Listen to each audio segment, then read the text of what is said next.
DR fam. Hope everybody's having a great weekend. Hey, wanted to just kind of go over how I set my chart up for the week. Had one of my subscribers that was asking about, my indicators and things like that. So I figured it'd be a good way to kind of talk through that, and then I'll just throw on a DR setup so we can kind of talk about how I look at the rungs on that one as well. So kind of like a recap of just how we talk about DR every day. All right, so let's get started. Now I'm going to use the micro futures for December, so the MESZs. I just hadn't set this chart up yet. I really don't trade micros anymore. I'm really just do minis for the most part, but good exercise to do this as well. All right, so let's see. So we closed Friday 44.99, so right at 4,500. So interesting psychological level right there. So let's talk about just the first part, right? So I go from monthly down to weekly, down to daily, and that's kind of where I stop, all right? And then, or of course, during the day, I do some intraday stuff. But on the weekends, on Sundays, this is what I normally would do. I'd come in and before I say it, I'm on my tablet. I normally do this on my computer, but because I'm recording it, I just want to do it on my tablet. It's easier. So I make sure I know where all the little buttons and things are on here. I don't have them all kind of laid out. So all right, but we're on the monthly for MESZ, and so we're going to go ahead and I use horizontal rays, and these what I'm setting up first are my liquidity zones, right? So buy side, sell side liquidity, and this is on the monthly. So what I'm looking for is the first one, which is going to be it's actually going to be, now this is August and this is July, right? This is September. So I'm not going to do a monthly for September because we're in the month of September. Once we get to the weekly, I'll look at that one, right? So I'm basically going backwards here. And what I really want to do is set that here. And now I actually have these set up. And so I'm going to call this, that's my buy side, and that's my monthly, right? So I actually lay them out that way so I can tell, which one, because the way I look at it is the higher the time frame, the more power that liquidity zone has. That's a monthly liquidity zone. That's probably the most powerful, right? The next thing I want to look at, so I don't see any, again, now this is December, right? So you can see that's the highest point we have. So that's the only buy side liquidity from a monthly standpoint I'll be putting on. The next one, I forgot to have my little quick menu up here. Let's look at sell side. So close to sell side we have is there. And let's go ahead and make that sell side monthly. Okay, so now we have buy side and sell side set up. Now the other sell sides I can see just kind of off the top. Now here's one, this is a little further down, but I'll put it on anyway. This one's down at 3,900, but it's actually, we have some relative equal lows here. So we'll drop that on. You don't have to do this much. I mean, this is just, I like to just lay them all out at once. So if we start to move, then I don't have to worry about setting them up later. Here's another, I'll just do one more sell side here. Drop that down there. And that's my other monthly sell side. Now, if you look here, right here, that's another opportunity. Now, I'll go ahead and mark it because actually what's in there is not just a sell side. It's actually also, if I'm not mistaken, looks like a little bit of an imbalance there. So let me see. Let me turn on my imbalance indicator. Yep. There's a sliver of an imbalance right there. Now, that may be a 5-point imbalance, but because it's on a monthly chart, it looks a little small, but you see that VI right there. So I'll go ahead and mark that one because that's going to just line up with my with that imbalance for me. All right. And so that's going to be another monthly sell side. Okay, boom. So that's how I'm going to set that up. Now I could come down here as well, down to 3,700. I don't, think we're gonna get to set 3,700, so I'm not gonna worry about it. But you guys can do that if you really want to fully mark up your chart. You can do that. Okay. Now I do this every Sunday, so I'm always going in and changing it. So, like if you look at my other charts, I'll have all the months kind of already laid out. So it's really up to you how you want to do that. Right. So again, I'll just do it that way because it's just easier for me. All right. So let me turn off these imbalances real quick. All right, and then let's go down to a weekly. So that's a monthly. Let's go down to a weekly, and we'll see what we got here. All right. Now, the one thing I also do is once I start going down in the time frames, I'll adjust. Like for instance, my monthly. I know my top of my monthly is that one, is that candle right there.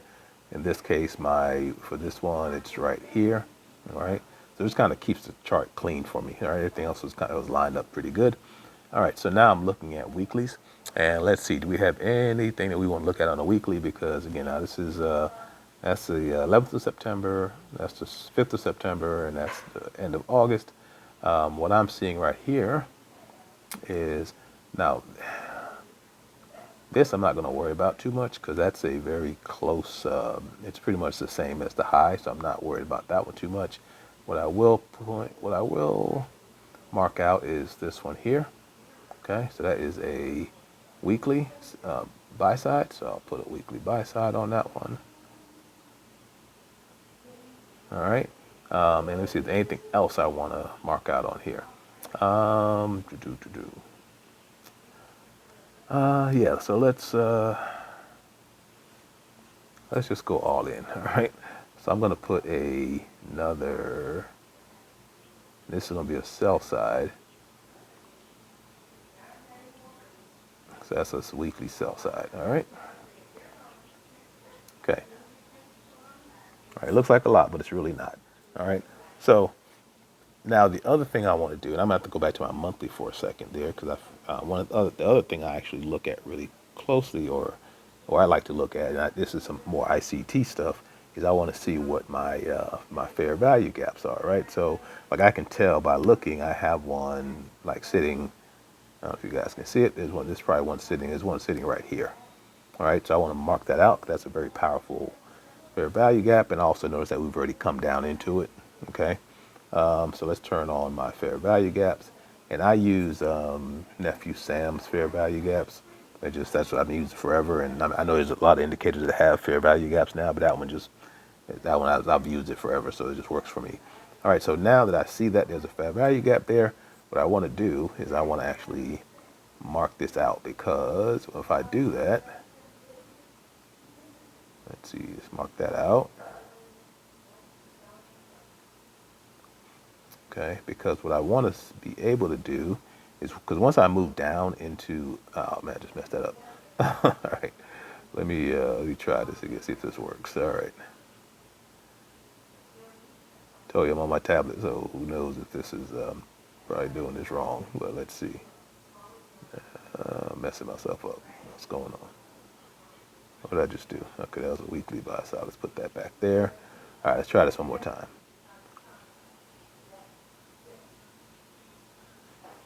I can't move this thing. Weird. Okay, let's try it this way. Oh, I see what's going on. All right. Sorry, guys. So you usually doing this on my computer with the mouse and everything else, and that just works pretty easily, but that one is acting up. All right. So what I also want to do is set this as a fair value gap for this is do I have a monthly on here?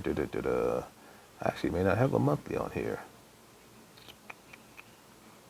All right, let's make one real quick. All right.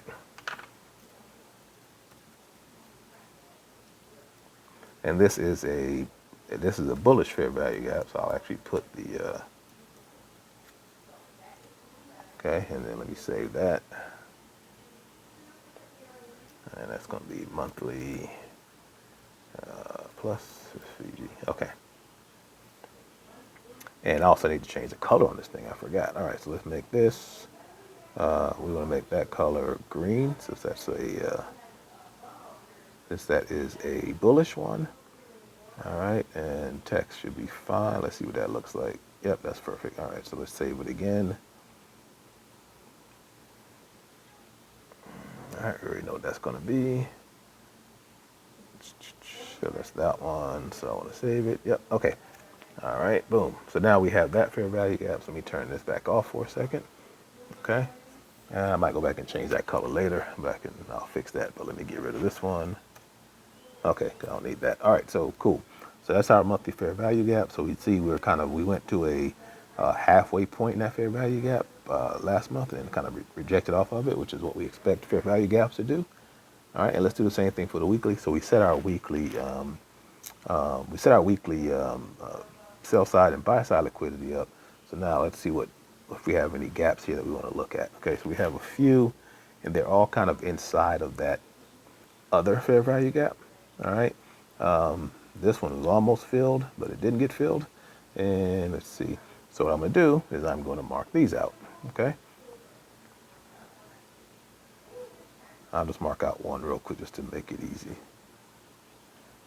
Because this is going to get annoying if I have to keep doing it this way. So maybe another way for me to do this, but I can't figure it out right now, and I'm not going to worry about it. All right, so I want to actually bring this out a little further. All right, and I know I already have a weekly fair value gap set. And this is, again, still bullish. So I'm going to go weekly. Let's see what that looks like. Okay, nice. All right, so I have weeklies inside of the monthly. All right, so you guys can see what that looks like. All right, again, I'll draw the other two out later. I'm not going to worry about that for right now. Okay, so that's it for the weekly, and then I'm going to go down and let's look at the daily real quick. All right, see if there's anything that I want to fix on here. Like I said, I'll clean up I'll clean these up so they actually line up on the right candles. Okay. Got one more here. All right, boom. Let's see, anything I want to do here. Now, one thing I want you to notice is we have a bullish fair value gap here on the daily that we've been playing around with. So we'll see what that happens tonight. But also have another daily bearish fair value gap here. So the reason why I like to mark these out is because as price starts to move, it'll be able to tell me like where it wants to go or how far it's going to go in a certain location, right? So let's move this down. Let's fix this right here. Okay. And so I do this because that way when I open my chart, I don't have to turn on these indicators because again, they go. This one goes by what time frame you're looking at. So if I'm looking at a 5-minute time frame, which is where I live on, I won't be able to see the bigger fair value gaps, right? So I will make sure I go in and put these in, right? So this one's a daily negative fair value or bearish fair value gap. Boom, perfect. That's set up there. All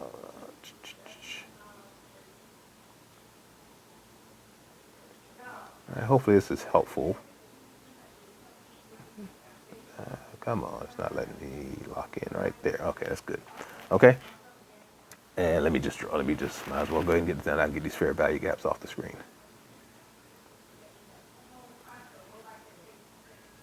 All right. Well, let me move the chart down. I'll move the whole box down, but I'll figure that out one day. And not my normal way of doing charting, but that's okay. All right. And so this one was a bullish daily. So, all right, perfect. Okay, so now if I turn these off, I'll still see what I have. So I got weekly, right?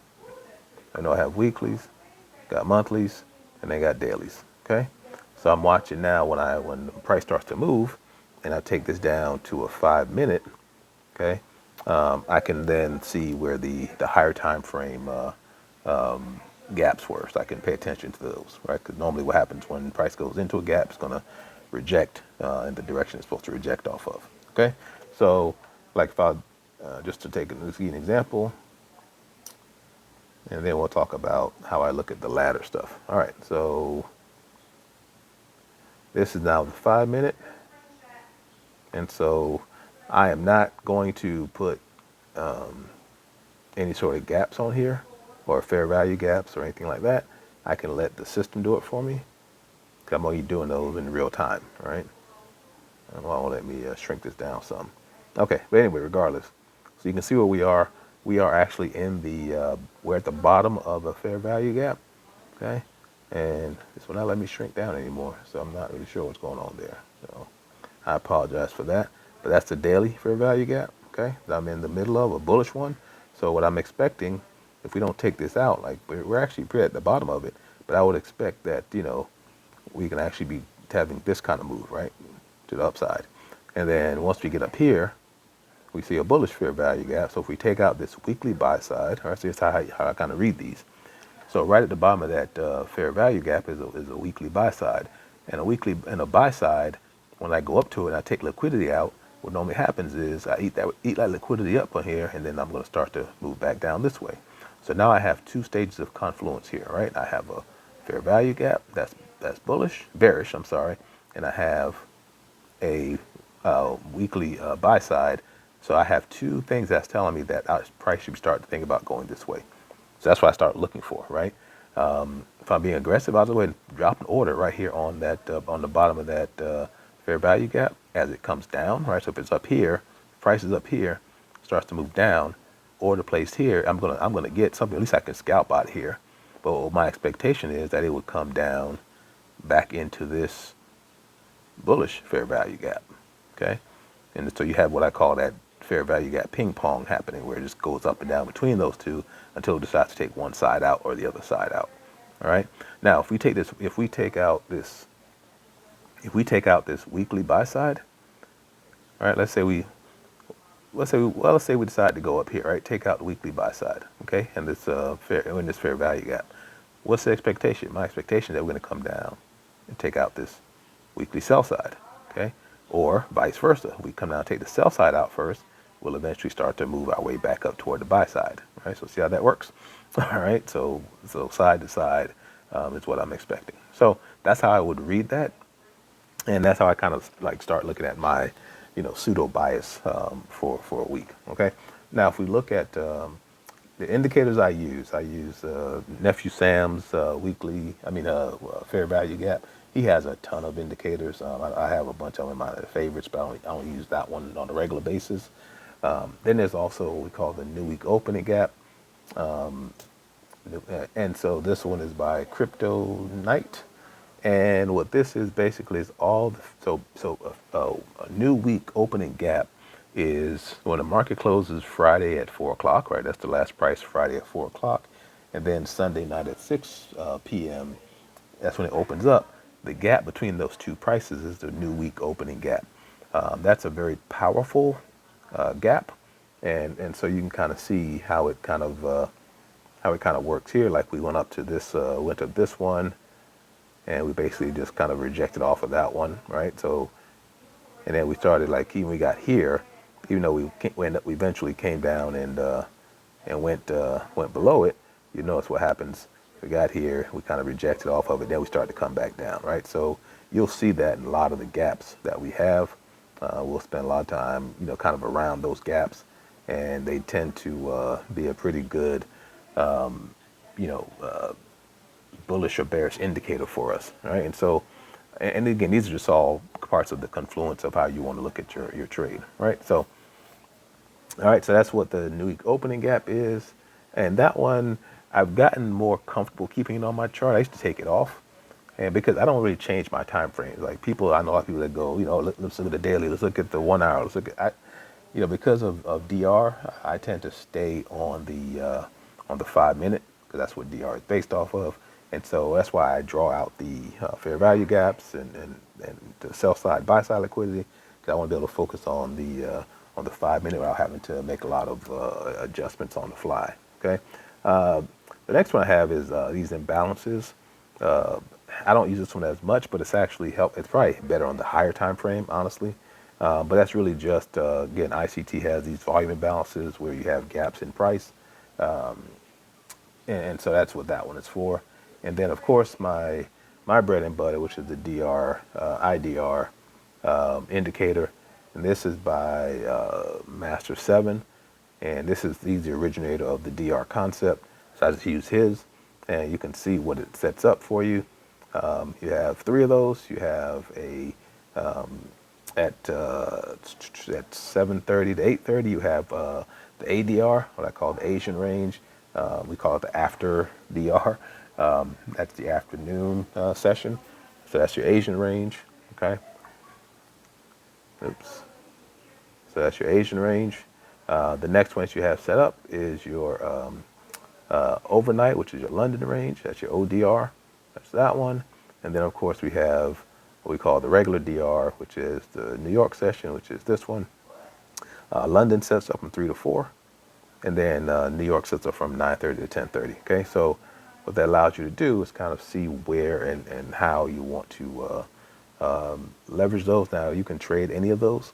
I trade the Asian when I see it set up my way, and you can see it's not as big as range as far as compared to like a New York, but there is some, you can definitely scalp some out there if you're just like I'm sitting around watching football or something, and I'm just like, yeah, well, might as well grab it. Like I can see this was the Friday session. I don't know. Well, okay, sorry. All right, let me see if I can get that off. Okay, so like we see like Friday night was actually interesting. We talk about, I'm sorry, this is Thursday night. Was interesting. We talk about how, we went up. Hold on, guys. Let me make this a little bit bigger.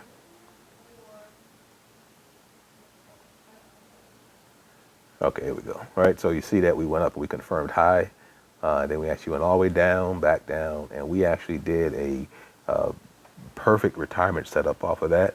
Now, if you look at, point wise, that's about 45, 47, up to about 64, let's say. So not even a full 10 points, but that's the epitome of DR right there, right? That's what we look for. We look for that. We look for a retrace, and then you see where the movement was. Okay. So perfect retirement setup, even though again the point value is not as high. Okay. So that's how, like, again, Asian does that sometime. If I look at what happened, Thursday at at the London session, which I wasn't playing around with at all. We really actually didn't have any DR movement on at London, so you just been up for nothing. We tested out the DR low a lot of times, and we never actually went below it, or we didn't close below it. If you were aggressive, you can see there's some trades up here. You could have taken off the .5 fib to come back down, but again, that's just not a pure play DR play. So we finally did break down below here.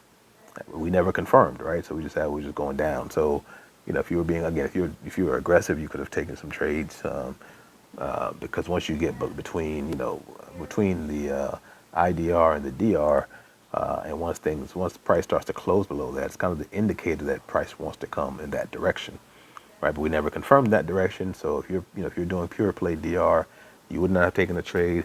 If you're using IDR as an indicator, you could have taken some trades. All right, that's just all depending on your risk management and risk tolerance. All right, so anyway, so that's the big one now. Last thing I'll talk about is just how I use the rungs on the ladder. And let's see, I'll set it up here. So I got 5 places where I like to take trades. And these are what I call the rungs on my DR ladder, right? So depends on where price is. You have the IDR, you have the DR low, right? You have the IDR, that red dash line, that's IDR low, 0.5 fib. You also have IDR high, and then DR high, right? So those are the 5 rungs on the ladder. So I'm taking trades at one of those 5 places 90% of the time, okay? You'll notice this green dash line here. I don't talk about that often because I don't really use it, but that line is really just it's where the DR opened.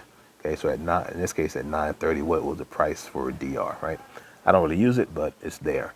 But the other 5 I use, kind of religiously. Okay, so if we had a confirmation, down here, I'm looking for price to come back up into the. I like to go above IDR. Now I'll put an order on DR low for it to come back down again once it goes above it, but I really prefer to go up above IDR, give me a little more room. Order will be on IDR for it to come back this way. All right. If it doesn't do that for me, then I'm looking for a price to go up here to the 0.5 fib. All right. Like you see how it did in these examples, 0.5 fib goes above it. Order on 0.5 fib for it to come back down this way. All right. If I'm looking at it over here, right, we confirmed high, so I'm expecting a retrace. Okay. I want to retrace now because this is this was the ADR session. This was, again, the range is what, like 4 points.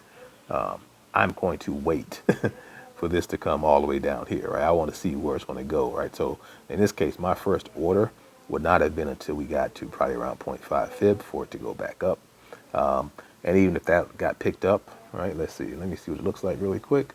So technically, I would have gotten picked up. Let's see, probably here, all right? And then it would have came back down. But if you look, that's only like a 2 point gap between those areas.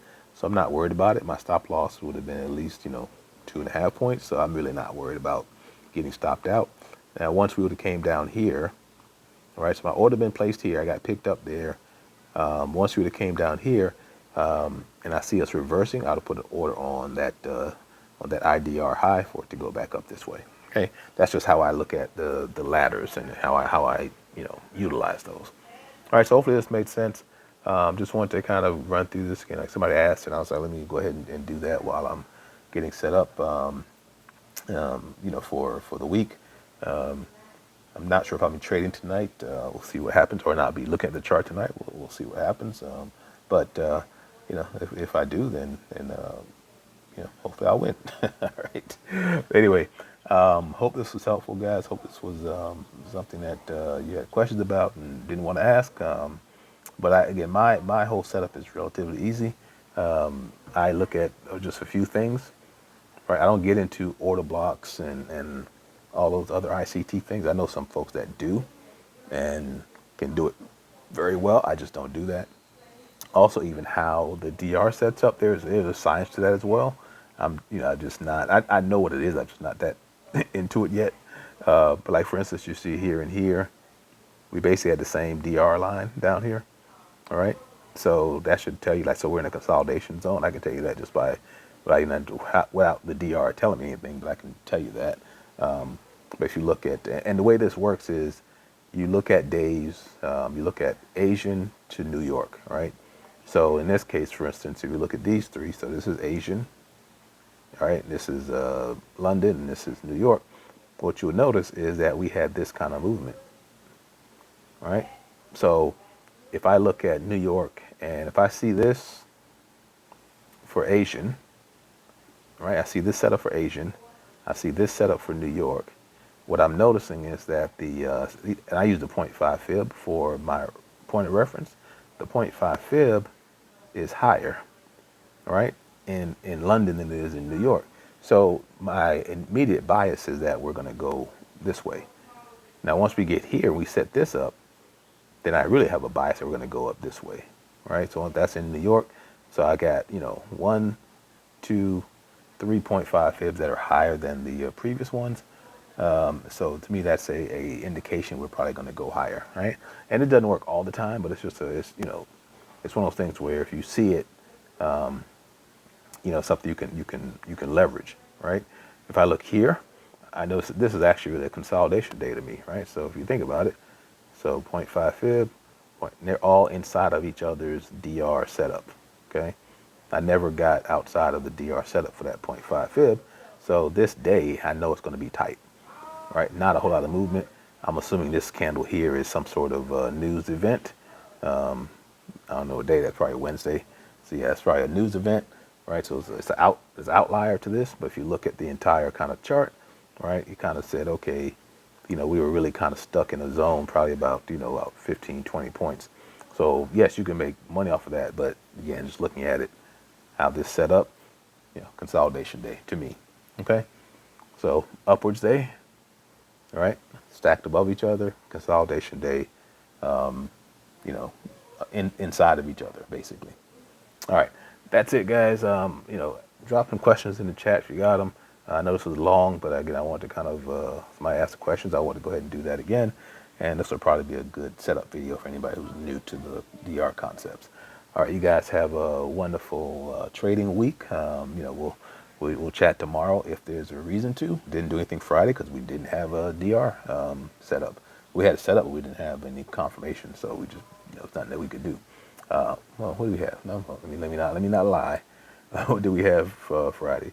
We had confirmation. We just never went back to it. We never retraced. That's what we didn't. We didn't have a retrace. we did have this confirmation here. Then we went down, we went back, we got close to it, but we actually never went back above, that DR. So we didn't have anything officially to use for our ladder strategy. All right. So anyway, you guys have a great night, rest of your weekend. Loving your loved ones. You never know when you won't be able to do it again. So take advantage of the opportunities. And I appreciate everybody, and we'll talk to you later.